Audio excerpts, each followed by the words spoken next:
Chairperson, David Depend, right? Scott, right? Colleagues and participants of this great workshop. At the outset, I should very specially thank Shijit for allocating me as the speaker for this formal session. It has been to me it is reminiscing my good old days with electron microscopy for the reason I have been doing good with this starting 1992 when first I was introduced to transmission electron microscopy, and then after 2008 when I retired from service there was not much of reason why I should be spending time with the electron microscopy, because by that time I have shifted my interest from structural biology, toxicology, reproductive biology to more towards cancer, drug discovery, screening and kind of studies. So these days I use more of fluorescent microscopy and confocal microscopy. Not much of transmission microscopy, electron microscopy, unless somebody is asking me help to take some pictures and interpret the results. But well, so as I started saying, it's a very good opportunity given to me by Srijit for reminiscing my days with this excellent technique to transmission microscopy, which helped establish myself as a scientist of repute. Until then, it was a different kind of level of attainment than when I was introduced to 10. Well, I was raised in my level and caliber as a scientist. I started. Today, I am considered the best person in reproductive biology looked at from transmission electron microscopy perspective. So, I have not ever given a talk on this topic like my own transmission electron micrographs stories to tell. So, as I said, it is a time when I reminisce my association with this wonderful techniques, reminiscing it. I thought I would go through some of the best electron micrographs I obtained during these 25 years and put them together into a continuous presentable story. And to introduce about the merit of this technique. I have been from the very beginning of my research career associated with microscopy as the principal technique, where I always had a feeling that seeing is better than inferring. This is very important. In my people might disagree with this, but to me, there are some of my old students whom I guided, supervised their work here in this audience. They knew that I enjoyed looking at pictures rather than analyzing the data. Do some work in the spectrophotometer or flame photometer or atomic absorption. These are all data. Well, I was not very impressed with just by interpreting the data. I was much happy looking at pictures and trying to make discoveries and tell people that there is something new here. So it was really exciting. So this is like really see. First of all, microscopy is to see, and you cannot manipulate that very easily unless you take the pictures through Adobe and do some some painting here and there, or cutting and pasting here and there. Now we have software which can easily detect this. Whatever foul play you do with the photomicrographs can be easily detected. One of my students, very good student, reliable student, communicated a paper with me as the senior author. The paper was written because the editorial board found that there's a small piece of portion of the picture which was little cleared of dust particles there. So they said the picture is mutilated. So microscopy is one where you really see the results or whatever you want to see. So starting from light microscopy, then I had a lot of discoveries to make and papers to publish, thesis to produce, and then I went into electron microscopy. Little bit of scanning also done here in this Kerala University and elsewhere. So I have I have a collection of about 10,000 photomicrographs in my, starting from light microscope. I started studying the structure of the parathyroid gland of the calotus versicolor, Gardner's said. All light microscopy. Starting from there, the collection is more than 10,000 pictures. So what I intend to do now is to tell you very briefly about some of the pictures which I have taken and how I entered at interpreting results or reporting newer knowledge to science. So this is what I wanted to do, and in doing the microscopy, the most important tip-off to those who will be using microscopy will be that your ability to observe very keenly and record what is very unique, what is something unique you see in that image when you look through the microscope. Not all people will be able to do that. I mean, there is something hidden there. Many of the people fail. They don't really realize there is something. Even in my career of 25 years, perhaps I missed many of the things which I could have observed and reported. But then I was very happy. I am really happy that I have made some observations. And so observation is the most important thing. And as a toxicologist, most of the time spent in microscopy was in toxicology, particularly reproductive toxicology, male reproductive toxicology. Things that happen to the male reproductive system, starting from the testis to the spermatozoa, the product of spermatogenesis, all through its generation, its development and differentiation in the testis, to its ejaculation from the male reproductive tract into the female reproductive tract at the time of mating.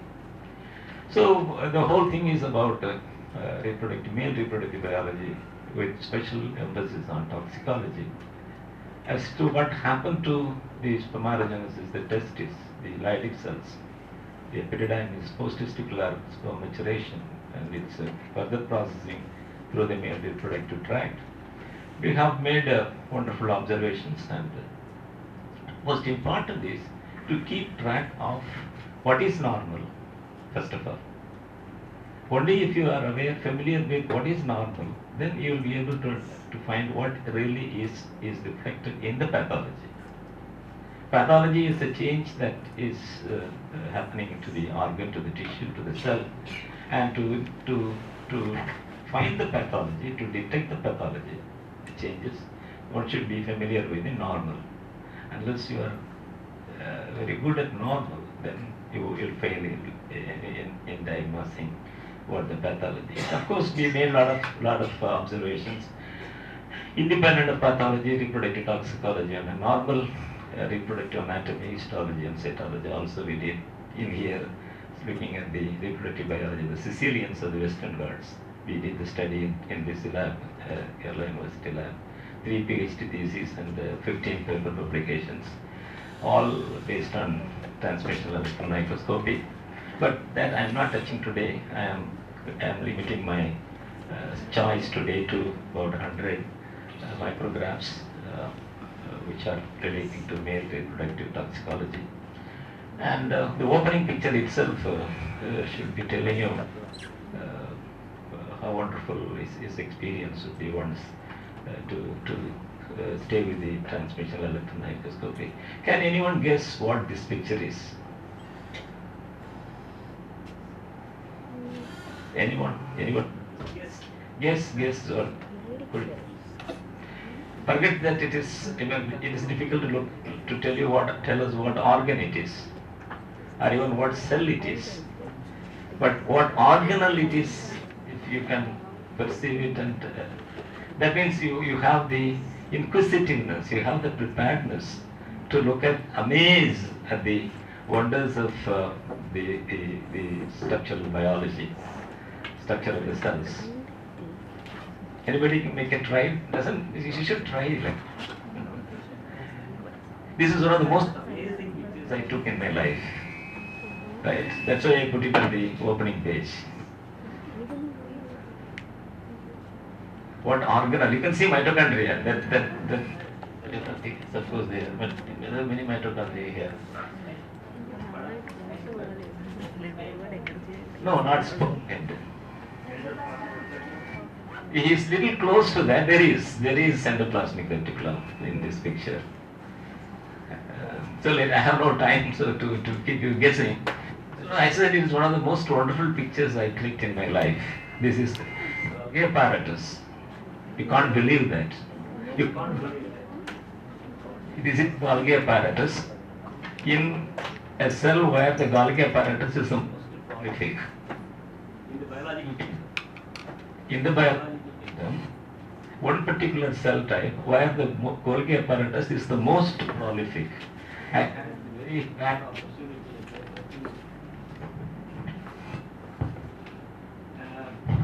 opportunity.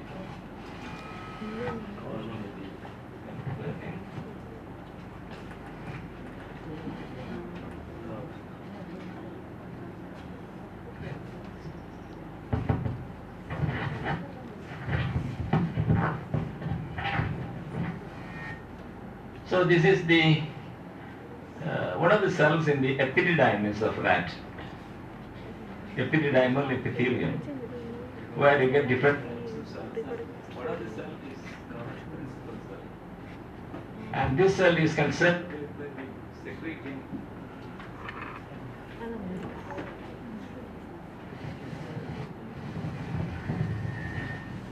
take this out. Even do without mic.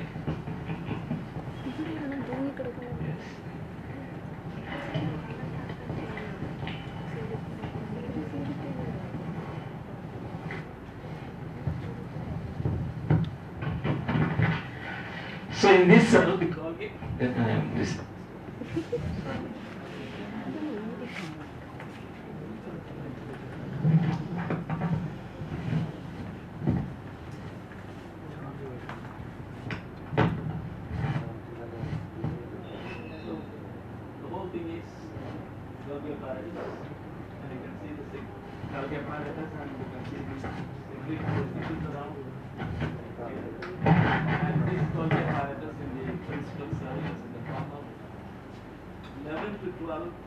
Vertical stacks. Usually the Golgi is horizontal stacks, but in this particular cell type it is vertical stack.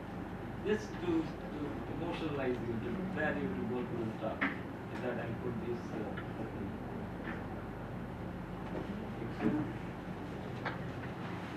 So since I am speaking about male reproductive toxicology, I said normal observation or knowledge about the normal structure is very important for you to realize diagnosed problems and actually the system responds to them.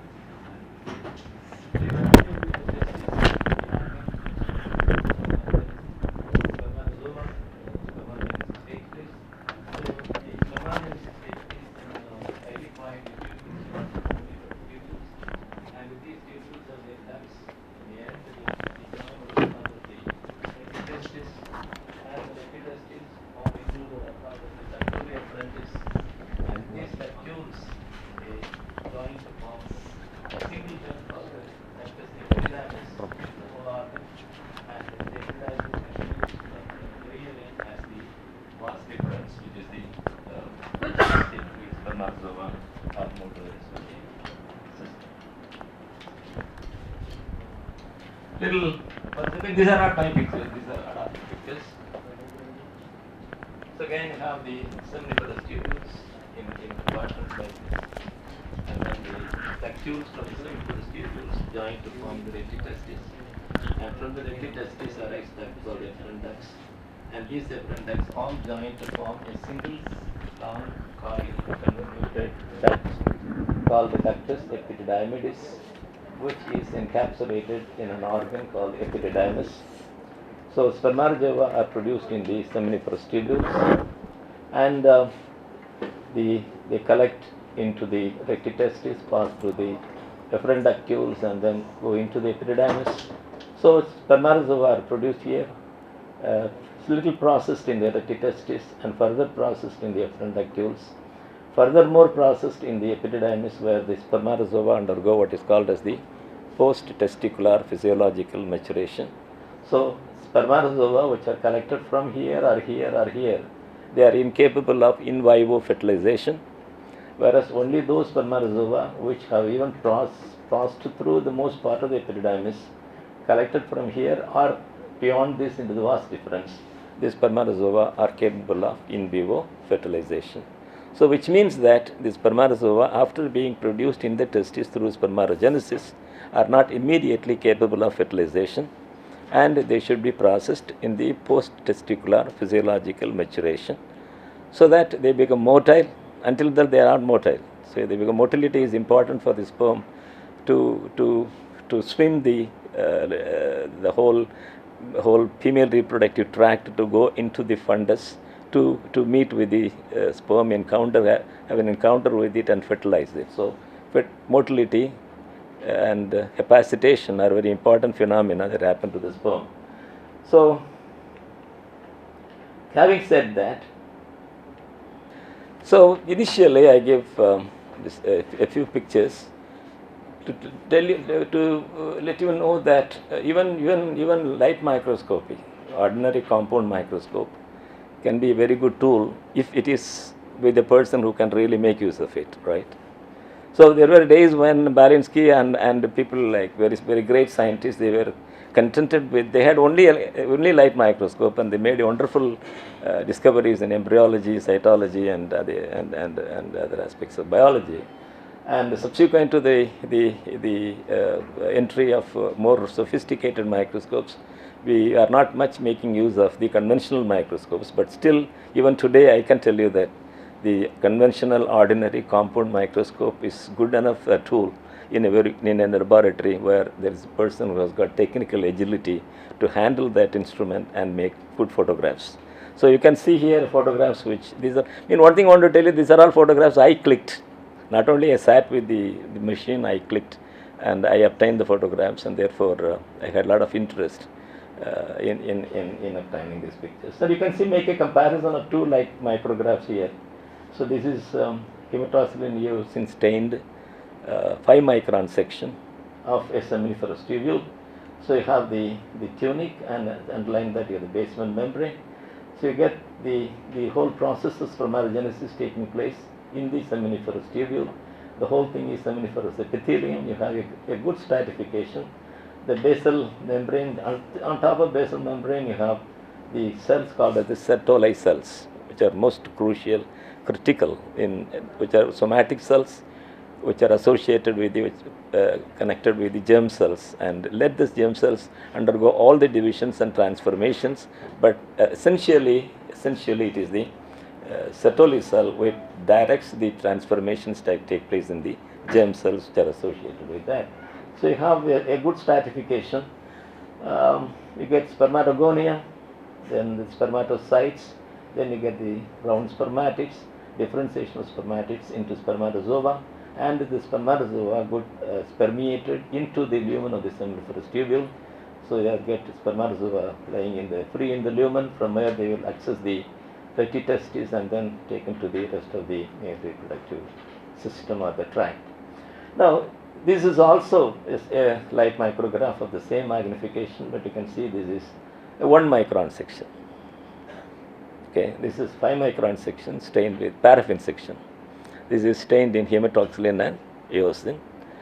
Well, this was the most appropriate tool available in those days when I started. Then subsequently I had access to this technique where you take 1 micron section of araldite embedded specimens, okay. Resin embedded specimens, we take in sections at 1 micron and then stained with the toluidine blue. So it is a metachromatic dye, though it is a single color, when it is stained at different acidities and pH, it can manifest in different colors, and so it delineates many of these structures that you see in this micrograph at 5 micron thickness. So you can go that this is much better. The resolution is much better for you to describe the aspect of spermatogenesis. So you have again the tuning here, then you get the Sertoli cells, the Spermatogonia, the spermatocytes, the spermatids, round spermatids and the elongating spermatids. Then you get the spermatozoa, spermiated epithelium. So it makes all the difference. A 5 micron section, HNE, 1 micron section, toluidine blue. It makes a lot of difference. You get a lot of better resolution, better possibilities for description. But still, the structure is basically the same. A high power picture, same light micrograph, hematoxylin stained in comparison to semi-thin section. So in my career, this transition from hematoxylin eosin stained paraffin section to toluidine blue stained resin sections. Well, it was this technique transformation helped me to make a good number of publications with light microscopy at that stage. So here you can see all that you would like to describe in a seminiferous tubule could be done beautifully in this picture. As you can see here, this is the Sertoli cell. The Sertoli cell is a very special cell, as I told you. It is it's very, very tall vertical cell. Its base is here, and its processes ramification go up to this. It's a tree, a branching tree, and along the whole height, it associates the germ cells, starting from the Spermatogonia, the spermatocytes, here packed in spermatocytes, the round spermatids, the elongating spermatids are transformation into spermatozoa. We call it spermiogenesis, and beautiful exposition of the structure of the seminiferous epithelium. So this is all normal. Again, the TV was stained section. Further to tell you that we used to describe what is called as during spermatogenesis, stages in spermatogenesis. Spermatogenesis is a cyclical process. Many of you may not know. We believe females' reproductive biology is cyclical, but not male. But male also is cyclical. Spermatogenesis is a cyclical process. And in the rat, it has got 14 stages in its spermatogenic cycle. Okay, a wave, we call it a wave. And so we can see, make a comparison of two pictures at two different stages in the spermatogenic cycle. Here again, to elaborate on, you get the Sertoli cell. Okay, it's a tall cell, the spermatogonia here, the spermatocytes here, then spermatids, round spermatids, elongating spermatids. So that's it.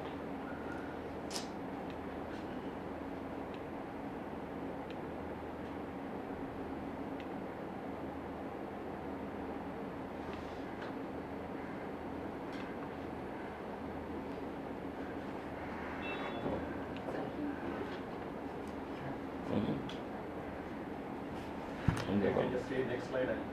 Yeah, better. You go to earlier slide.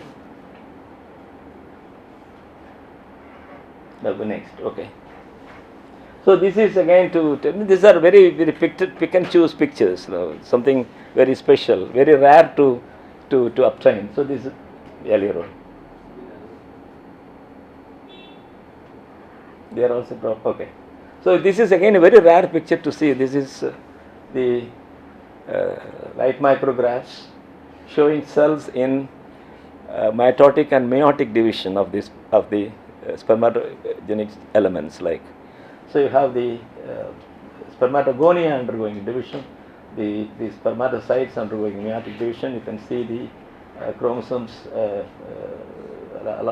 closer to the equatorial region, connected by the spindle fibers. This is a metaphasic plate where the chromosomes are arranged in the middle line. Next. So here we start the transmissional micrographs. This picture, having said about the light micrographic structure of the seminiferous tubule, the seminiferous epithelium, These are all Sertoli cells. Yeah, Sertoli cells. Again, very, very difficult to get an assemblage of Sertoli cell sections. I said seminiferous tubule has a cyclicity, like different stages in the seminiferous in the spermatogenesis. So one very important aspect of spermatogenesis during this cyclical phenomenon is that the Sertoli cell also transforms in its structural morphology. The Sertoli cell, which is a tall cell with its heterochromatic nucleus, undergoes a kind of transformation in its structure. And you can see that at some stage it is spherical, at some stage it is horizontal, and some stage it is vertical like this. Like this is the same cell, this is the same Sertoli cell, the nucleus alone. What is shown is the nucleus and this is the cytoplasm. So you have, this is a manifestation of a person who is looking at the male reproductive cycle will be able to decide on whether it is stage 1, 2 to 14 based on the structure of the morphology of the Sertoli cell nucleus. There are several other features which can let you know which stage it is. One of the landmarks is the morphology of the Sertoli cell, particularly its nucleus, and its chromatization, heterochromatization, its orientation, and the satellite bodies of the nucleus. Some stages you are getting satellite bodies here, and in another stage you don't get a satellite body. This is called satellite body. Very, very interesting cell, the Sertoli cell. Yes. And again, as I've been telling, I'll be telling very often, I have chosen the best and very rare pictures.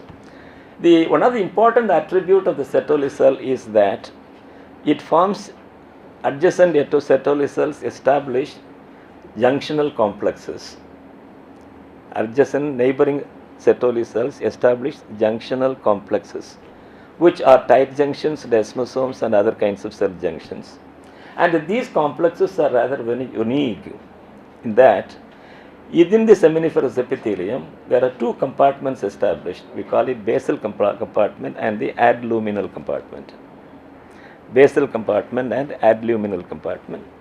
Basal compartment is one where you get Spermatogonia and early spermatocytes are present. Then you have the tight junctions, junctional complexes of the Sertoli cells. Beyond this complex, you are getting pachytene spermatocytes and advanced stages. So you get two compartments. We call it basal compartment and adluminal compartment. So this feature is provided by the Sertoli cell. The Sertoli cell forms very special junctional complex, very tight junctions, which provide for the basal compartment here and the adluminal compartment here. Okay. So whatever substance that should be permeated through the seminiferous epithelium will have to pass through this intersertoli cell junction, which is a tight junction, and this tight junction will be different in its distribution, topography, in its organization, different during different stages in the spermatogenic cycle. And in the recent times, there is a lot of discoveries which are coming up to say that over and above the Sertoli cell being a regulatory element in the seminiferous epithelium, it regulates. What the germinal cells should do is basically determined by certain factors which reach the germ cells from the Sertoli cell. The Sertoli cells are regulatory guardians, like they are guardians of the seminiferous epithelium. So these substances which are produced from different in different profiles from the basic compartment and the adluminal compartment, such that these factors will be guiding the differentiation or transformation of the germ cells. Next. So I started telling you that certain problems which are arising in the causing in the case caused in the context of infertility or subfertility, azoospermia, poor spermatogenesis. People say that the most problems are associated with the Sertoli cell.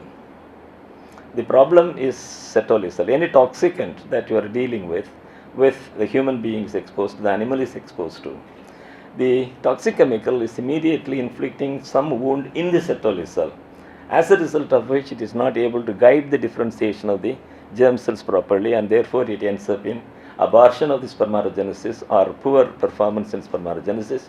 And therefore Sertoli cell has been the target or focus now to understand, particularly in the context of, for example, about plastics. So the plastics are known to be great villains, not only in general health of blood parameters or brain function. It also is very specifically a toxicant of the spermatogenesis. It hampers spermatogenesis very greatly. The phthalates of the present in the plastic can hamper spermatogenesis, and their target is Sertoli cell, particularly inflicting wound with the tight junction. What you call as what that mean? I forgot to tell you the technical name for that. It is called blood testis barrier. Blood testis barrier. So anything that should access these germinal cells has to pass through the Sertoli cell and get through this tight junction, what is called as the central Sertoli cell junction. So this is called a blood testis barrier, and therefore macromolecules will not be able to access directly the spermatogonia through this blood testis barrier. It has to pass only through the Sertoli cell, and therefore the blood-borne factor is not directly accessible to the spermatogonia, to the germ cells, but a product of it, the product of it being made in the Sertoli cell is made available for the germ cells to do its function. So, and the spermatogonia, they are the most fundamental cells in the seminiferous epithelium. These are germ cells. Sertoli cells are somatic cells. So these are germ cells. And the most fundamental, you have in the human, you get the dark spermatogonium, intermediate spermatogonium, and third type. You get 3 different types of spermatogonia. Okay. So this again is very difficult to differentiate. One who is familiar with the structure of the spermatogonia will be able to differentiate the dark, intermediate, and light spermatogonia. Next. This is the Pachytene spermatocyte. Now, spermatogonia, after their repeated mitotic division, clonal expansion, they enter into the meiotic phase when from primary leptoidine spermatocyte, Pachytene spermatocyte. Pachytene is most the prominent stage in the spermatogenesis. So this is very special. One who has been spending time with the cells in the spermatogenic compartment will be able to differentiate the spermatogonium into spermatocyte, particularly the Pachytene, where you get the anatomy of the nucleus, the nucleus with the chromatin and its nucleolus has very special organization like this, where chromatin is expounding itself to be very clear. Until then it is like thread. Now the whole thing is thread, it is undergoing condensation, compaction. So that is very clearly revealed, and when the homologous chromosomes start coming together to pair, so all these things happen during Pachytene. Next. This is actually, as I said, you should compare it with the light micrograph which I showed earlier. The chromosomes preparing to undergo division, the nuclear cell preparing to undergo division, where the chromosomes have paired and form into a compact body. Here you get the mitotic figure, you get the centrioles here. Very difficult to get such pictures. Very beautifully located centrioles, the spindle fibers formed of microtubules and the other protein elements. Then you get the chromosomes with their centromere associating with the spindle fiber. Okay. Next. This after meiotic division, the cells transform into the spermatids. The round spermatids, which are characterized by a row of vacuolar elements. This is very characteristic of the round spermatid. So just remember that if you are looking at round spermatid under transmission electron micrograph, you will have a picture like this. This is like, all these cells will have it. So that is typically a feature of the round spermatid. So round spermatid are haploid cells. The reduction division is over, and the cells are haploid, and these are the ones which will differentiate, undergo a lot of differentiation to develop into the elongated spermatozoa. please breathe earlier. So here again little interesting rare picture. You can see here the transformation of the spermatid into spermatozoa. Spermiogenesis. It's a very long process. Spermiogenesis is a very lengthy process. Some chosen representative stages in spermiogenesis. As you can see, early stages spermiogenesis, where you have the Golgi apparatus is producing the acrosomal material.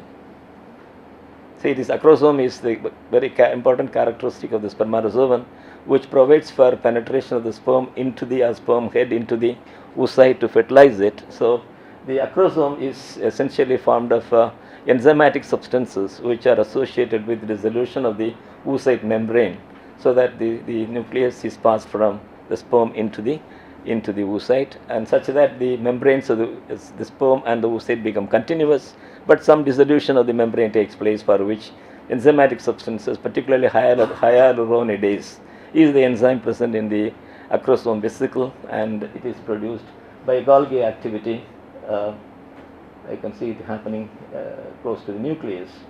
Little later than that, after the material has been produced or secreted by the Golgi apparatus, not secreted, manifested in the Golgi apparatus, you can see the Golgi apparatus Golgi area, where the acrosomal material is transforming into proacrosomal vesicle or proacrosomal granule. So it is transforming into an organ, a structure like this. Further development, you can see that it is further indentation of the nucleus. The acrosomal granule is here, the vesicle is there, and the Golgi apparatus is there. This picture you will see in the book by Nelson. Very difficult again, very difficult to get. Of course, you can go through many profiles of the stages in spermatogenesis, but to get a picture like this, to show precisely the nucleus with its indentation, on top of which you get the acrosomal vesicle with the acrosomal granule or the proacrosomal granule, with the Golgi apparatus spread on top of it. I have seen this picture only in one book, the great embryology book by Nelson, right? So you get further elongation, further differentiation of the spermatozoa. You can see that the nucleus is elongated to accommodate to go into the shape of the sperm. The sperm is a highly elongated cell with the head, which has its nucleus, and then the middle piece, and a tail or middle piece also is a part of the tail. So head and tail. Tail has middle piece, principal piece, and end piece. Okay. So to accommodate that kind of a morphology, the whole cell undergoes elongation. So from the spherical nucleus,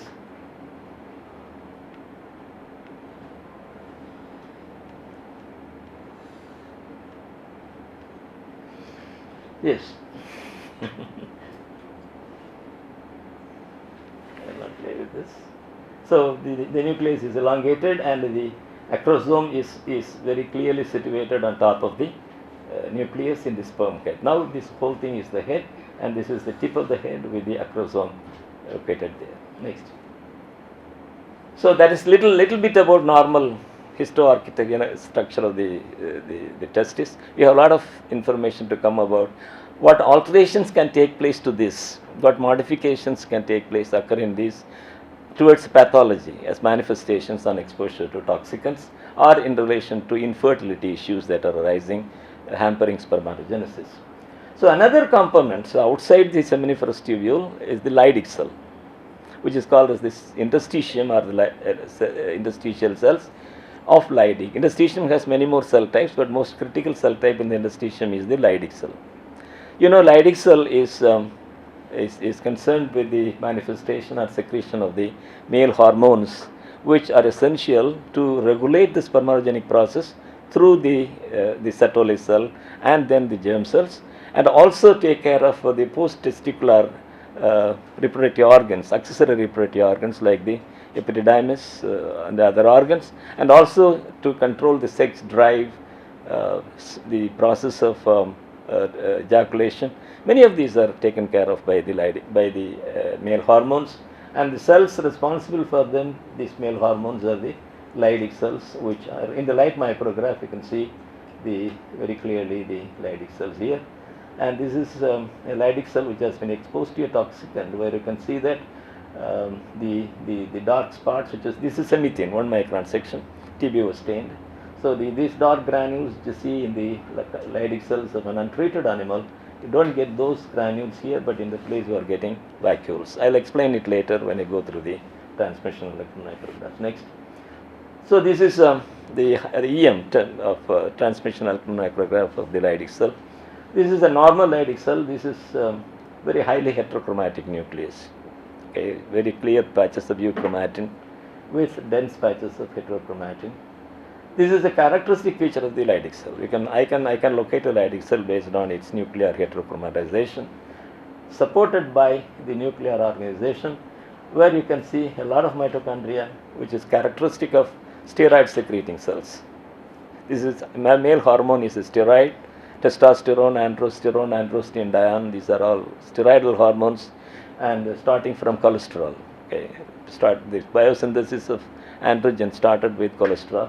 So the cholesterol are accumulations of these are all mitochondria, very richly distributed mitochondria, characteristic of the Lydic cells. Okay, the androgenesis, androgen biosynthesis, in that process, mitochondria have a very beautiful role. And this is a high power of the Lydic cell, where you can see this vesicle which I showed as dark patches in the earlier picture, light micrograph. So these are all the cholesterol vesicles, the vesicles where cholesterol is present, and it is this cholesterol which is the starting material for the biosynthesis of the hormones, male hormones, right? So this is characteristic. One who can locate these granules in the interstitial cells, then you end up saying that this is the Lydic cell concerned with the synthesis of male hormone. And in toxicological manifestations, you can see a lot of changes to this organization, and again through experience you will be able to say whether it is a normal or intact Lydic cell, or Lydic cell which is affected by the treatment, like any of the toxicant which you have tested, like your pesticide or your fungicide, or even your antibiotics. Some of the antibiotics can affect Sertoli cell, but the Lydic cell function affecting hormone synthesis. Next. This is a little more higher power to further highlight the specific organization. You can see beautiful mitochondria. Okay, this is the characteristic feature. Very abundantly distributed present mitochondria with the Lydic cell vesicles there. With the Golgi apparatus also a little bit. Proteins are required for steroidogenesis. Enzymes are involved. A lot of enzymes are required for steroidogenic enzymes. So they are produced in these cells. So Golgi also is present, but not to the extent as I showed in the principal cells, where it is very prolific. Okay. So this is again one of the best pictures about Lydic cell with the mitochondria and the cristae in them, right? You can see that. Next. And again Lydic cell only, the earlier one which I showed, like the cholesterol vesicles, and where you have exposed to a toxicant, if the cell is not very active in steroidogenesis or hampered in steroidogenesis, you can see that the cholesterol vesicles are almost empty. Okay, you should be open-minded, like to see. And I mean, I used to say this. I mean, I can take this very important message for a toxicologist producing transmission electron microscopy. Well, anything that is different from normal is important. So once you are good with understanding the normal, where you get a difference, you click it. What it tells you at that moment you do not know. At that moment you do not know what it tells you clearly. But click it, because you are not going to have the same opportunity again to have the same field to look again. Take a picture of that, and you take your own time to make interpretation. I will tell you, I have pictures 20 years with me, I have not interpreted it. At the end of it, I have 10 pictures, many pictures which I am yet to interpret. I am like I used to call myself as a cinematographer. As an electron microscopist or a microscopist, I am like a cinematographer. I should photograph or videograph or cinematograph anything which is interesting. I do not know whether I will use it at all today, tomorrow, 10 years later. We do not know. Okay. So we go on clicking pictures and try to interpret when something comes up. No, when something you realize something, then you try to tell a story. That's why I use the word story. Many of these are stories, still remain stories. Many are published, but still remain stories. Nobody else ever repeated it to confirm it. So we have taken pictures, made some interpretation, we claim to have made some discovery. The discovery remains at that stage. Nobody has ever objected to that or has supported it further with their own confirmation of what we have done. Right? This is the bliss of this technique, wonderful technique. You go on clicking pictures and try to interpret it when it is possible. Some flash occurs. You get some description of that, or you never do that. You have to wait for somebody else to come and do that, right? So you get Lydic. So next. So that is normal. So now look at the seminiferous tubule of a rat, which was treated with the toxic and the fungal toxin, aflatoxin. We did experiment with a lot of material because we have literature which says that the pesticides, the organochlorines, organophosphates, pyrethroids, all the pesticides could be toxic to the spermatogenesis process. Spermatogenesis we chose as a topic of topic of toxicology for the reason that it is the most vulnerable organ to respond to a toxicant. Most vulnerable organ affect the begetting of the person, of the animal you are experimenting, of the person, the next generation. So you get a lot of people say it is the infertility is now 16%. The main infertility is now 16% of couple do not beget, and among these 16% of couples, 50% are male infertility, 50% are female infertility.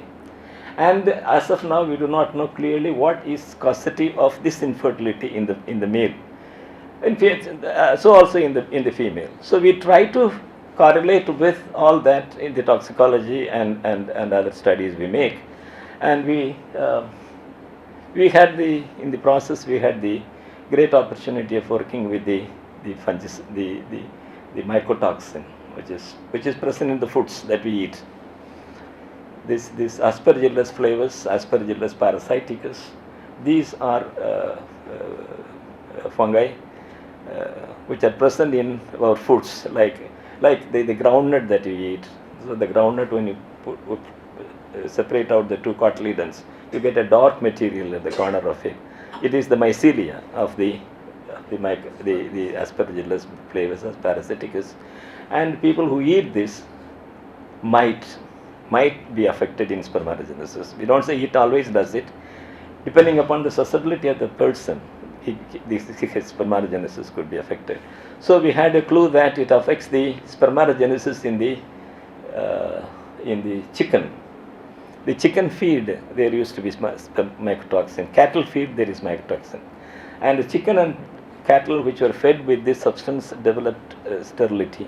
So we hypothesized that persons who happen to eat this, consume this toxin would be impaired in spermatogenesis and contribute to infertility or fertility. So we investigated in the rat model.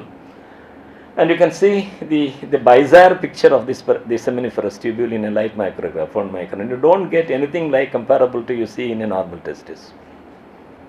The whole organization is very different. You can see that the hierarchy of cells starting from the basement membrane towards the lumen, the whole hierarchy is altered, and you do not get anything comparable excepting the Sertoli cells. As you see here, this is Sertoli cell, this is Sertoli cell, this is Sertoli cell. And you can see that most of the cells have been lost.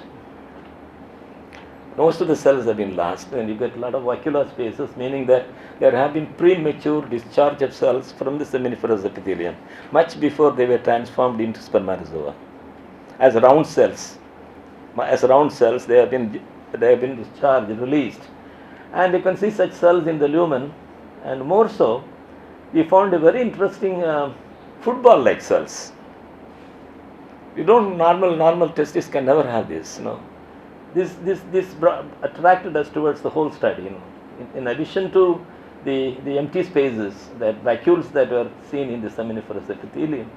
We also found large cells, 4 times, 8 times, 16 times, 32 times larger than an ordinary cell, lying in the epithelium or in the lumen, and you can see the nuclei here, all in multiple nuclei in one cytoplasmic mass. This we call it multinucleate giant cell. Multinucleate giant cell. So we got interested in finding out how this is produced now. First of all, from this micrograph, light micrograph, the first inference is that aflatoxin is toxic to spermatogenesis. Aflatoxin hampers spermatogenesis. At doses it could be present in our food, the foods that we consume. At that concentration, at that level, aflatoxin can hamper spermatogenesis. Of course, this is observation made in rat. At the same dose given to the human, consumed by the human, can affect his spermatogenesis. Next, please. So this is quite unusual. A cell, an organ is a tubule, seminiferous tubule, which should be producing the cells which is shown as spermatozoa, elongated cells, spindle-shaped cells with a head and the flagellum with a very specific, unique morphology. Morphology for motility and all. We are getting cells that are very different produced in the testis. So these are, as I said, the multinucleate giant cells. This is again light micrograph. And here again you could see like interacts, one ball of cells with several nuclei. And you can see that these nuclei are undergoing some kind of a problem in course of time, and you can see that the whole cell, the multinucleate cell, is undergoing vacuolation, including the nucleus. So this morphology of the nucleus to me is apoptosis. The cell is undergoing death, okay, because this is abnormal. See, in the testis, in the seminiferous epithelium, you would expect only spermatozoa to be produced to be normal physiology. Anything other than that is produced is not the sperm. It is not ending towards its objective, fulfilling its objective. So the cell is abnormal. It is not to be further processed, and therefore the cell dies through the marginalization of chromatin, which is apoptosis. Right? Next slide. So the question now is that how is in an organ, in a seminiferous tubule, where you get the cell to divide into 4 haploid cells, one diploid cell to divide into 4 haploid cells, which are round spermatids, and these spermatids undergo a great long process of differentiation and transformation to produce the very uniquely organized spermatozoa. That is what the organ is meant for. And how in such an organ this kind of, a large, many times larger than an ordinary cell could be produced, which essentially of course is because of the exposure to the toxin or the toxicant that has impaired, it has interfered in the spermatogenesis through affecting its gene expression, affecting protein synthesis kind of thing. So you get here binucleate cells. This is all possible because we used TEM. Of course, light micrographs did throw some light, but TEM gave much more substantiation of certain hypotheses which we were developing. So, binucleate cells. Next, this is a uninucleate cell, okay, single normal cell, but this is very abnormal. Binucleate cell. Next, tetranucleate, 4 nuclei in a common cytoplasm. Remember, this is in the testis, in the seminiferous epithelium. No place for this to be there in the seminiferous epithelium. Next. Now the question is, then the next question is that how is it that in an organ where the cell must be totally dividing into round spermatids and then transforming into spermatozoa, you are getting a large ball of cells, large volume of cells with 4 nuclei, 8 nuclei, 16 nuclei, multinucleate giant cells. So, I said you are a cinematographer. When you live with the transmission microscope, you are a cinematographer. We never click pictures in the correct sequence you want it to be. This is a lesson, again, message for you to carry with this. When you work with the transmission microscope or even light microscope, even your confocal, you may not be exact, looking at images, the same sequence as you would write an article. They are here and there at random. You get pictures which is very unique or different, which are telling you something. You click it, and then you put them in the correct sequence or the best possible sequence and try to tell a story out of the collection.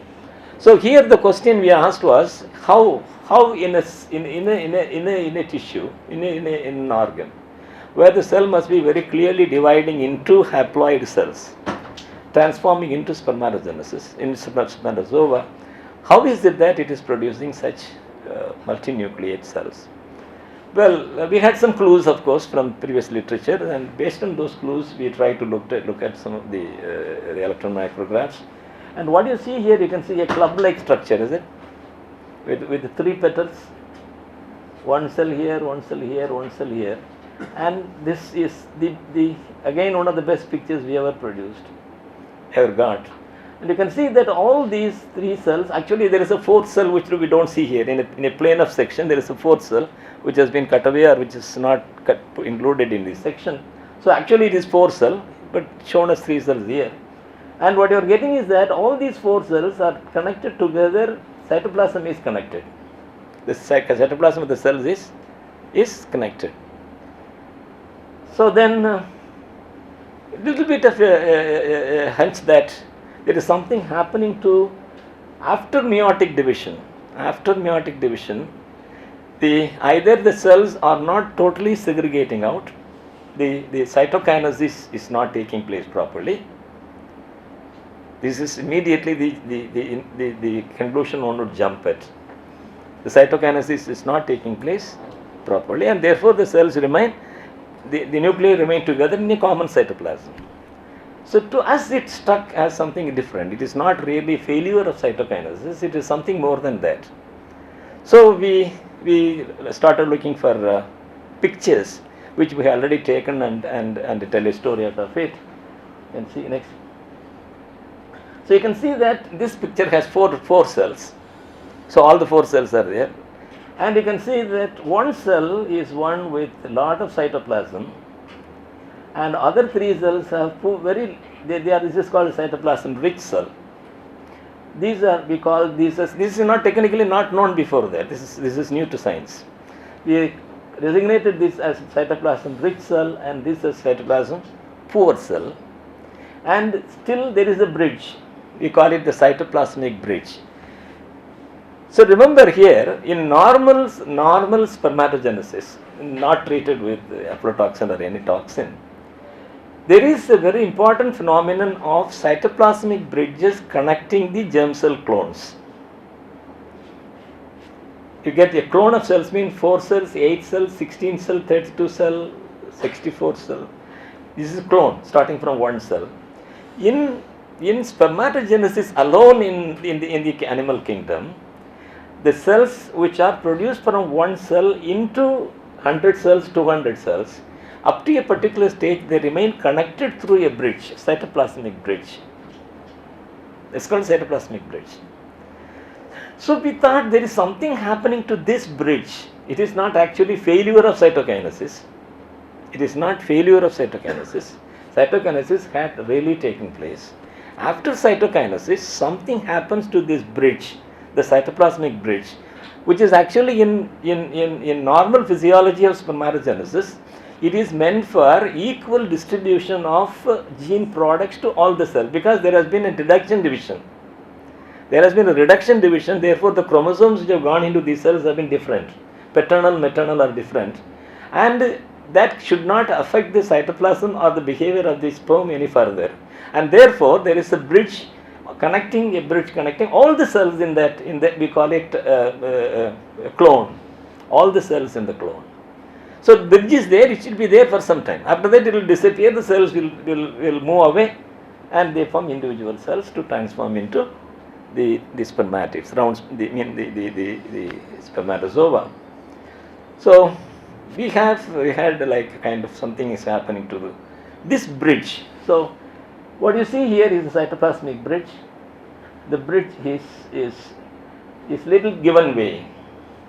The bridge has given way, and we hypothesized that, we explained that over the period of time the cell is hampered in its division process, and the cell is not dividing any further, not developing any further after producing 4 cells or 8 cells or 16 cells. And the cytoplasmic bridge is after the cytokinesis. The cytoplasmic bridge is giving some way for the cytoplasm to move from one cell to another cell. So we said this is cytoplasm rich cell. These are all cytoplasm poor cells. The cytoplasm from these cells have flown into this larger cell, as a result of which, next please, this is the same picture cell, and you can see that the cytoplasm rich cell has blown to this stage. Such the message is that most of the cytoplasm from this cell has moved into this cell, but not the nucleus. Still the nucleus is retained in this cell.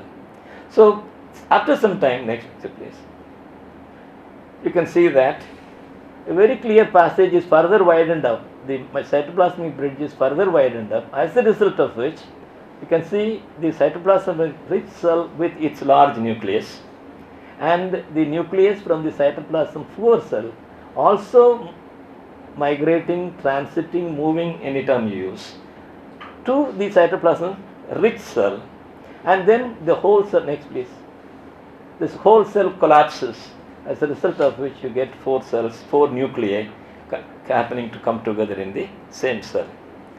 Next. So the culmination is this: one large football-like cell with 8 nuclei, 16 nuclei.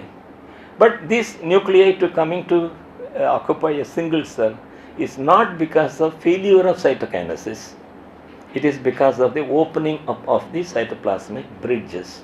So this is the first report to science, that in many contexts of multinucleate giant cells being formed, this is an impact of the fungal toxin, the aflatoxin, affecting certain very specific proteins. Gene expression. This is a substance which can affect the gene expression. Certain specific proteins which are present in the cytoplasmic bridge. The cytoplasmic bridge is maintained because of some specific proteins. Okay, these proteins are hampered by the role of the fungal toxin or mycotoxin or aflatoxin B1, and the whole cytoplasmic bridge collapses. So we got the multinucleate giant cell. Until this was, of course, people had shown pictures of these cells, but they did not have an explanation, the whole sequence. The sequence was possible because of very careful observation through the transmission electron microscope, not at a particular time, remember. We were not clicking pictures at this sequence. We were going on clicking pictures, I was going on clicking pictures, whichever was interesting to me. But later, when you wanted to tell a story, connect all these things into a cohesive or comprehensive story, and then the science accepts it as a new discovery. So you have multinucleate giant cell. Next. And what happens with this is bizarre. This is something indifferent happening to the testes. This is not the end product of spermatogenesis. This is unusual because of the fungal toxins affect the toxic manifestation. There is a bizarre spermatogenesis. So the cells are ending up with something which do not really develop in the testis. So these cells cannot be moved into the distal part of the male reproductive system to be processed in the same manner as spermatozoa are processed, and therefore they are something initial. Any cell which is not going to be taken to its normal course, it dies to an inherent process of physiological cell death, or what you call apoptosis. So you can see, as I showed earlier picture, you can see the chromatolysis, which is an aspect of apoptosis, marginalization of chromatin. This is a very clear picture, illustration of the crescentic nucleus. The crescentic nucleus is the technical term to describe a cell which is undergoing apoptosis. No molecular biological DNA laddering and all is required. By simply looking at a picture where the chromatin is marginalized in the form of a crescent, as you see here, this is very clear illustration that it is undergoing apoptosis. So in the multinucleate giant cell is and is not the end product in the testis. It cannot be processed any further, therefore it undergoes apoptosis. So even apoptosis, which is actually a molecular endpoint, it's all because of activation of gene expressions, caspases and endonucleases. Without any of these things being looked at, just looking at the electron micrographs or light micrographs, you will be able to say that it is apoptosis. At the time when I showed this picture to say that this is apoptosis, well, the evaluator, the reviewer was not happy, really convinced that he wanted evidence.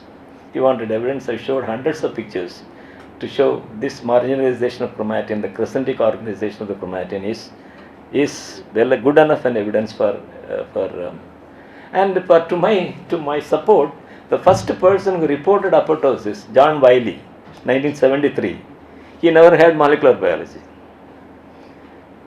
73, no molecular biology. He relied entirely on light micrographs like this to substantiate that he is dealing with cells in apoptosis. So we relied on those pictures, we showed it and it was accepted. Next. So it ended up in a new beautiful paper. We are still remembered for this paper. This is 2007, but until now this is the landmark paper explaining how multinucleate giant cells are produced in the testis. Giant cell is not our interest. It is something it's new to science, therefore reported. But we found that it is the toxins are affecting spermatogenesis. So any of these toxic manifestations, pesticides or fungicides or any of these can affect spermatogenesis. That can contribute to infertility or subfertility. If only time, I will continue. Otherwise, Srijay, I have a lot of pictures, but nothing like I cannot stop anywhere because this is not a thematic talk. What I am giving is not a thematic. Just to make you wonder, exclaim some of the pictures, micrographs which we obtained using electron microscopy. I can stop at any point if you think.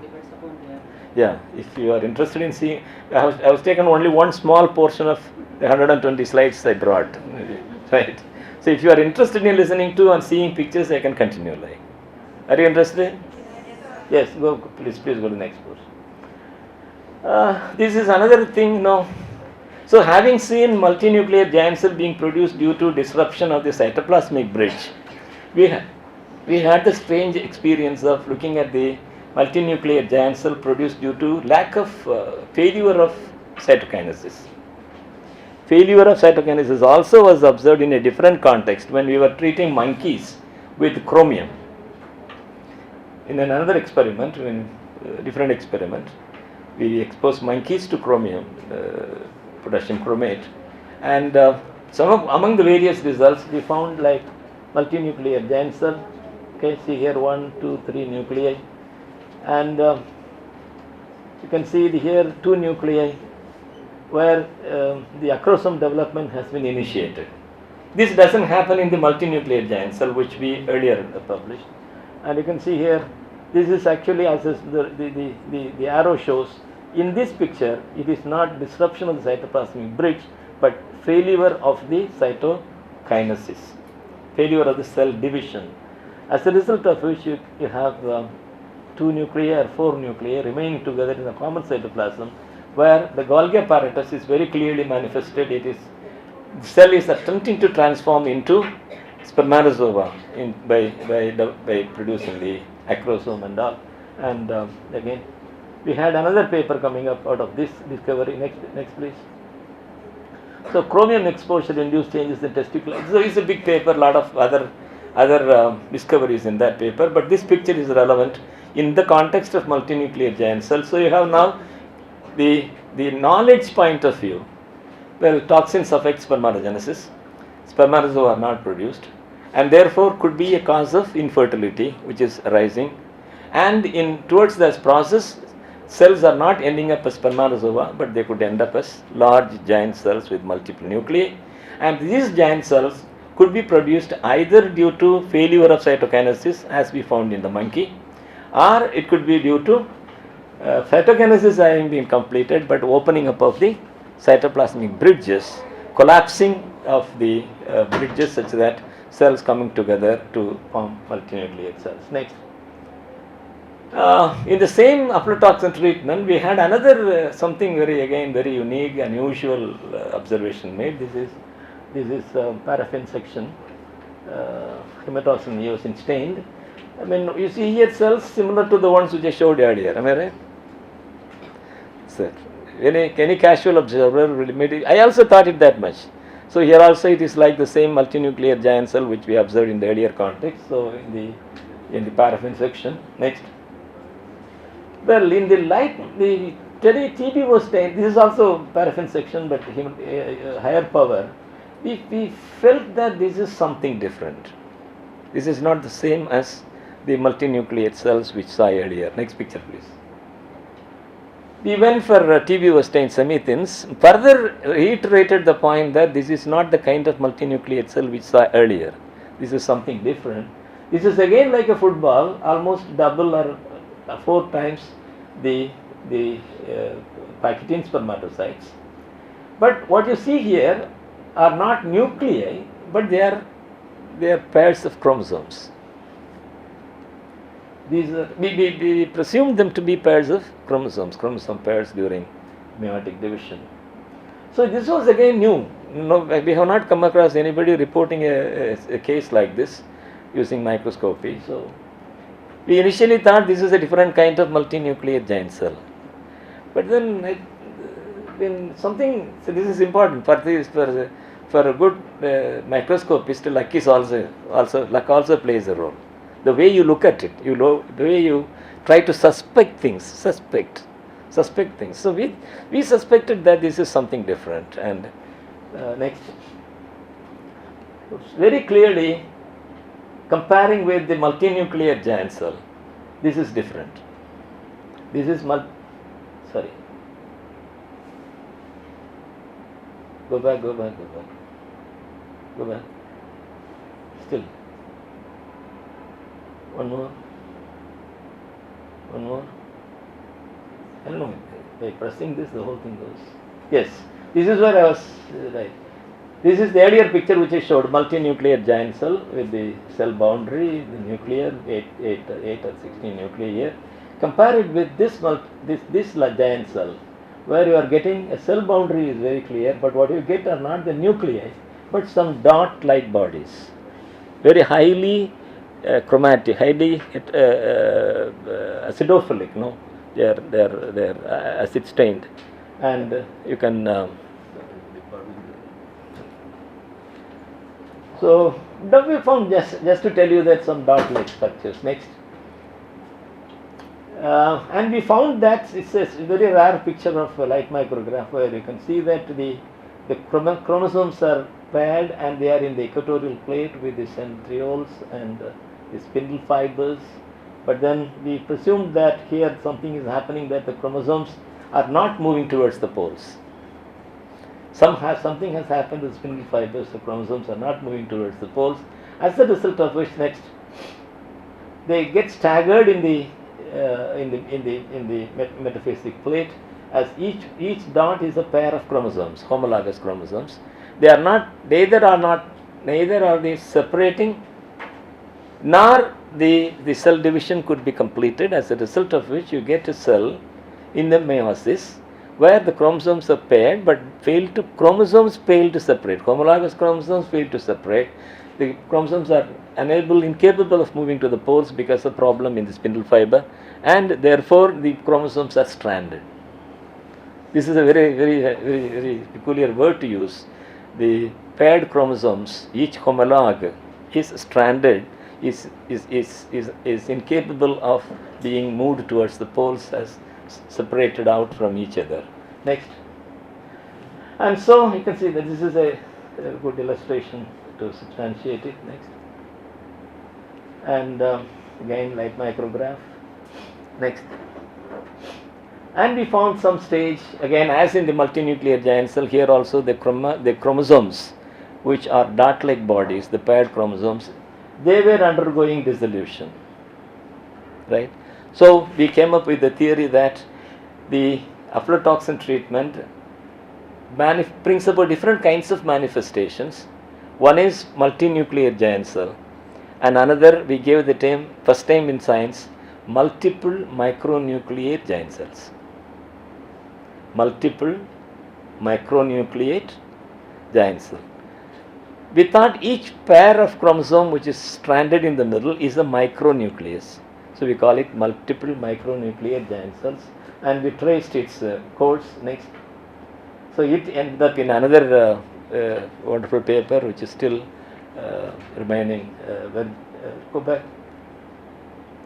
Please, one page. Okay. So induction of meiotic micronuclei in spermatozoites by in vivo by aflatoxin B1, light and transmission electron microscopic study in the Swiss mouse. So that was another very interesting observation we made. Rest of the pictures, to save you time, I will not go into the description. Where there is something interesting, I will spend time. Otherwise, you can just have a look at the pictures. Next. This is epididymis. It has different regions, initial segment, intermediate zone, caput, corpus and cauda. This whole thing is one duct and cut at different levels. So this is a very complex organ, though looks very simple, and it is where spermatogenesis, means the sperm maturation process takes place, physiological maturation takes place. Next. Again, like micrograph, to tell you the histological picture, the different cell types. We have the principal cells which are the majority, and we get some cells which are called very narrow cells. Next. And we have principal cell in the light micrograph itself is very, I said the Golgi apparatus in the principal cell is very prolific. So you can see that even in the light micrograph, you can see this whole area is Golgi apparatus. Next. This is another cell type called clear cell which is present in the corpus. Next. Transmission electron micrograph, different regions of the epididymis, initial segment, intermediate zone, caput, corpus, proximal corpus, distal corpus and cauda. You can see the cells types in different regions are different, and electron microscopically you can identify the cells from each other, not only in respect of different cell types in one region, but the same cell type at different regions. Principal cell here and principal cell here would be different. Golgi apparatus is very rich, but here the Golgi apparatus is not that very rich. Next. This is a low power picture of the principal cell with the mitochondria, the Golgi apparatus here, the endoplasmic reticulum, the nucleus. Next. This is the picture which I showed earlier, the highly developed Golgi apparatus. One stack of Golgi apparatus which I showed in the first. Next. This is a cell called the narrow cell. It has got only one lysosome. It is here. These are the principal cells surrounding that. Next. This is again a cell called apical cell with its very peculiar lipofuscin inclusions in its cytoplasm, which is again a rare picture. Next. This is again a narrow cell with very specific vacuoles with a lot of lysosomes around the nucleus. Next. This is called a clear cell in the epididymal epithelium. These granules characterize the clear cells which are concerned with sperm processing. Next. This is again a clear cell, but the distal part of the cauda. Next. This is another cell called basal cell. Okay. So principal cell, apical cell, narrow cell, clear cell, basal cell. You can see that. So next. And intraepithelial leukocytes. Okay. This is another cell. Each cell has its own role, its own distribution in different segments, and its own role in the physiology. Next. How these cells are associating, particularly the basal cells and the intraepithelial leukocytes, they associate with each other in such a way to form a complex so as to cleanse the epithelium of some debris. Next.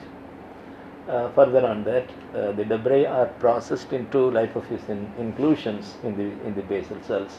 So the basal cells are very peculiar cells in the epidermis. Next. To take you a little into the spermatozoa, where we made a lot of discoveries, reports. So this is again to introduce you to the sperm. like spermatozoon with its head and its acrosome, its nucleus, the centriole, the midpiece with the mitochondrial sheath or mitochondria, and the tail. Next. So these are adapted pictures. We have the nucleus, the acrosome here, head. This is a human sperm, head, the neck, middle piece, principal piece, end piece, the nucleus with its chromatin. A lot of structural details are there, which maybe in the course I will just touch upon those structures. Next. These are some of the observations we made and reported to science, and you can see this is a normal sperm. This is a rat sperm, right? I mean, this is mouse sperm. And you can see these are a sequence of the abnormalities, sperm abnormalities that are produced due to treatment with several toxic substances. This is very peculiar. You can see the double-headed sperm. A sperm with a single tail but two heads, as you see here. This is again a different kind of sperm. No, it's a sperm called Globospermia. In infertility, some patients are suffering Globospermia. So we could find it in the rat treated certain toxic substances. Next.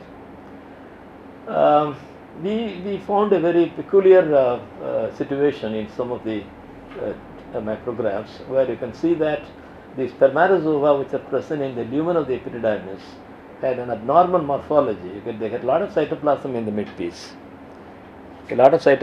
midpiece. Normally it doesn't happen like that. We call it the cytoplasmic droplet. You can see the droplet has a very special or very different membrane elements. Okay, these spermatozoa with the cytoplasmic droplet were abundant in cases when we treated the rat or mouse with pesticides like palathion, malathion, dichlorvas. We get retention, we call it retention of cytoplasmic droplet as a consequence of toxic manifestation, right? Next. So we ended up with the paper there. Retention of cytoplasmic droplet by rat carda epididymal spermatozoa after treatment with cytotoxic and xenobiotic agents, which is Journal of Reproductive Infertility in 2000, very old. Next. It's a very fascinating study, observation made by one of my more recent students during after 2000. And he was looking at some toxicants like piperin or other set of phytocompounds, and he found many abnormalities in the sperm, and more importantly, he found what is called as the extrusion of the outer dense fibril. This is an integral portion of the flagellum in an intact sperm. This is a part of the flagellum. Dense fibrils, 9 dense fibrils, which constitute the locomotory apparatus of the whole flagellum. Something because of the treatment, there were weak spots developed in the membrane, and the outer dense fibril was seen bulging out like this. Next. So you can see it is happening in different places. Next. And this is in different preparations. Next. Very interesting morphologies of the sperm. Next. So we went into transmission electron micrographs to see really what is happening, and as you could see, this is a normal sperm with its plasma membrane, with its peripheral sheath, and the 9 outer dense fibrils. Okay, and comparing to these pictures, this is normal, this is treated, and you can see that the ODFs on one side are totally missing. These things can be visualized only through TEM. Okay. Light micrographs, of course, is the sperm will not be very clearly seen in section. So all these series of pictures which we took using this particular very special changes to which the sperm are subjected. You don't get, this is otherwise intact, the sperm is otherwise intact, but you don't get these ODFs on one side. These ODFs are intact, these ODFs are missing here. The 4 are there, the 5 are missing. Again, similarly here you get a binucleate, biflagellate sperm. Again, one side ODFs are totally missing. And if you would observe carefully, you can realize that these ODFs are found outside. outside the sheath, outside the peripheral sheath, in a cytoplasmic mass. You can see those ODFs here. So we don't have an explanation to this. This is what I said. We have pictures which we have not published yet. We don't know. We can't explain as to how this is happening. This is happening that the ODFs are extruded from the sperm. Naturally, it ends up as the sperm become not motile. Only intact flagellum will facilitate the sperm to make the motility. The flagellum has become weakened because of the extrusion of the outer den fibrils. Very clearly revealed in these pictures. Next. Again, we have, of course, we tried to trace a sequence, and we did it, but still we are not confident to publish it. You can see that again individually in all these flagella, the ODFs are missing here. Next. And in these spermatozoa, we found some problem in the midpiece also. Okay, this is the mitochondrial sheath, and the publisher of this paper was so enamored by the quality of this picture. They wanted this picture to be put in their journal website. This picture is in the journal website of Journal of Reproduction and Fertility, which is now Reproduction. Okay, they took permission this to be put in their website. Next. Other problems also in the axis cylinder at the place where the flagellum is associated with the head region. A lot of impairment problems were there. Next. And again at the middle piece and principal piece junction also there were problems in the spermatozoa. Next. So spermatotoxic effect of aflatoxin B1 in rat, extrusion of outer dense fibrils and associated axonal and microtubular tablets of a sperm flagellum. This was published essentially based as a light microscopic inference, but the electron micrographs are yet to be used for publication. Next. Lot of bizarre things that we found in the epididymis. This is vacuolation of the epididymal epithelium. We made reports of these. Next. We call it pale vacuolated epithelial cell, which is again new to science, and we reported it. Next. This is epithelium. Epididymal epithelium, I told you that there are cells called principal cell, apical cell, narrow cell, basal cell, clear cell, intraepithelial lymphocyte. We found this very minute cell, a large cell with a big vacuole in it. So we reported it as pale vacuolated epithelial cell. And this has been found in rat, mouse, and in the monkey in different contexts. So we propose that the epididymis can respond to different toxic insults with very special manifestations. These are manifestations where the cells which are undergoing cytolysis because of the toxic impact, they are managed by the epididymis so that it is secluded from the other normal cells. So you can see some content inside.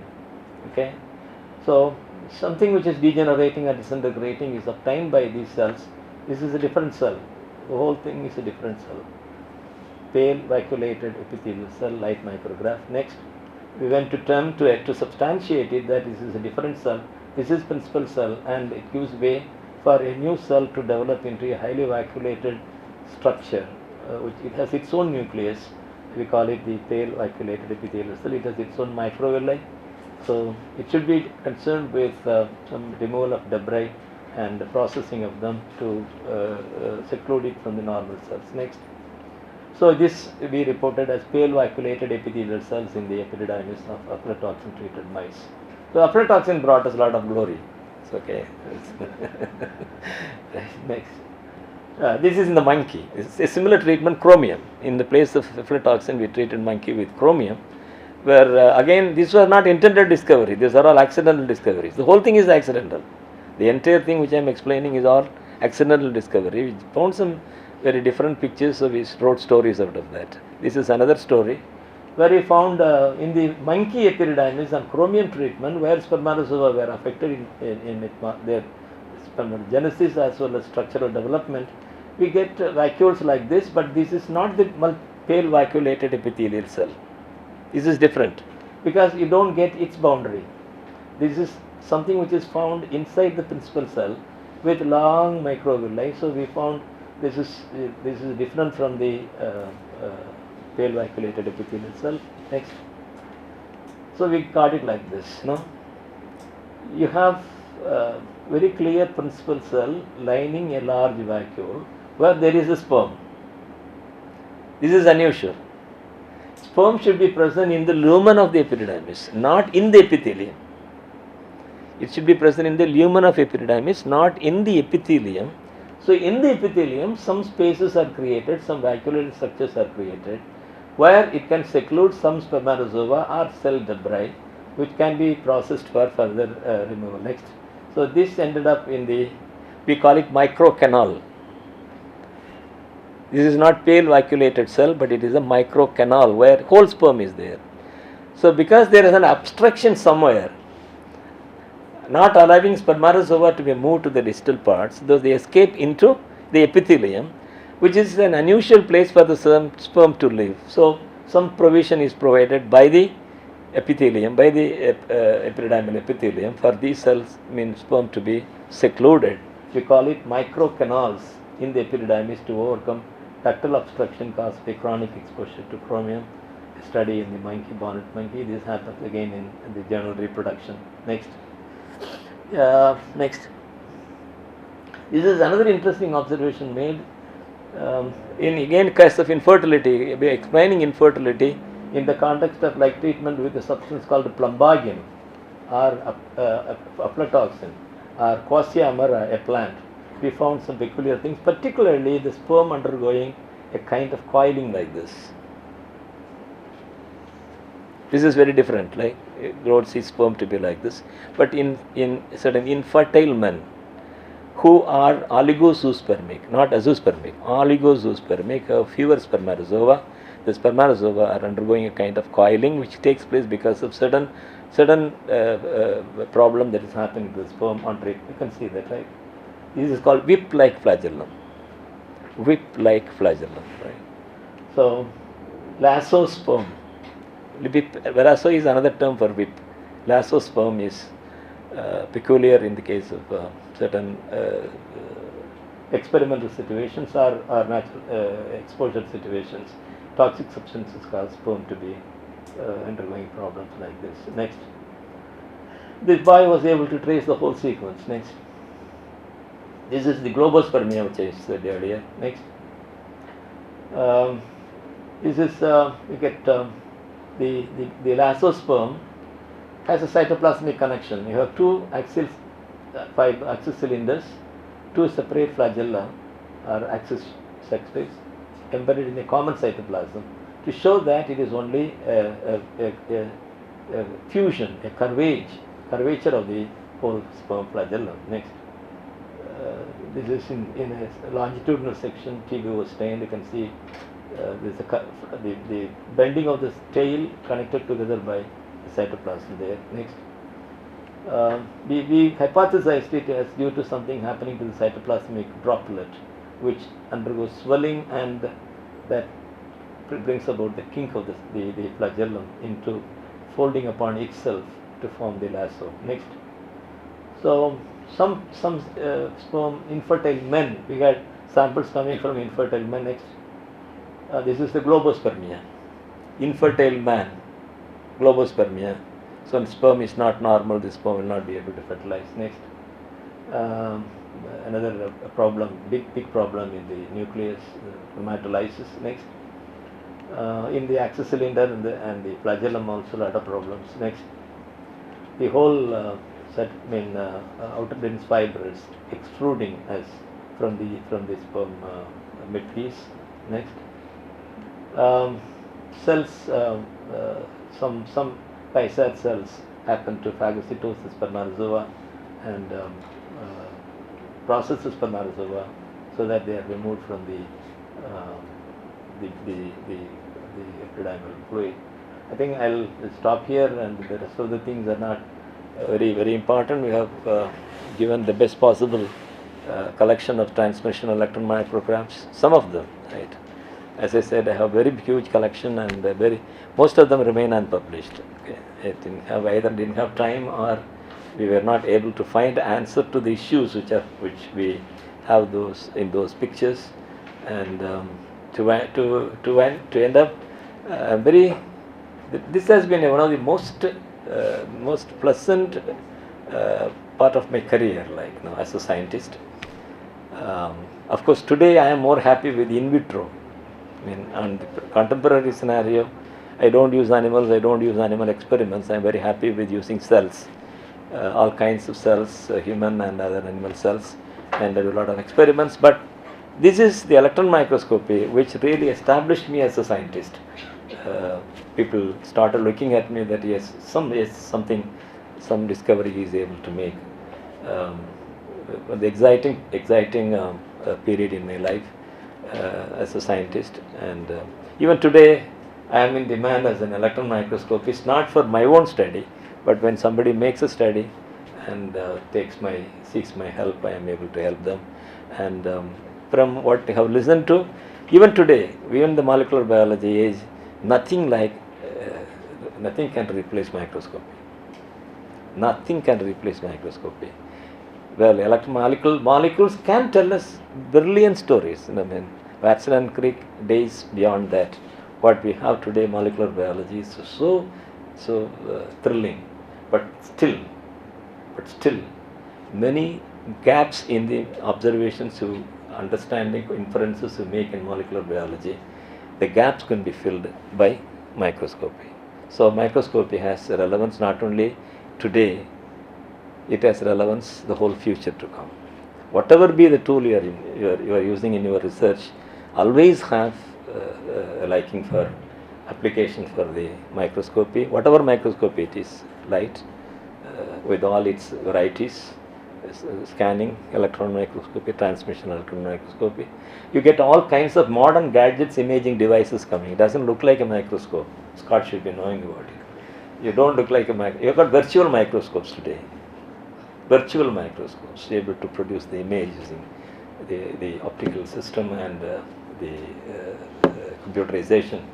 But still, so microscopy and imaging has a permanent place in scientific discoveries. So whatever area you have chosen, try to associate a microscopy in your study, either as the principal tool or as a supporting tool at least. Many papers go for publication and written because they don't have visual evidence. The visual evidence can be given only by microscopy, which I have really enjoyed. And again, I thank Srij for the wonderful opportunity of recollecting my whole the time I spent with microscope and how we interpreted the results we obtained, put them together as a cohesive, a comprehensive sequence, like in the case of multiple micronuclear giant cells, in the case of multinuclear giant cells. It was all like we never got the picture in this sequence. We had here and there at random, but inquisitiveness, our imagination, that was able to bring up these newer stories. You will also have this experience if you happen to be thrown with the microscope, any microscope for that matter, the transmission electron microscope in particular.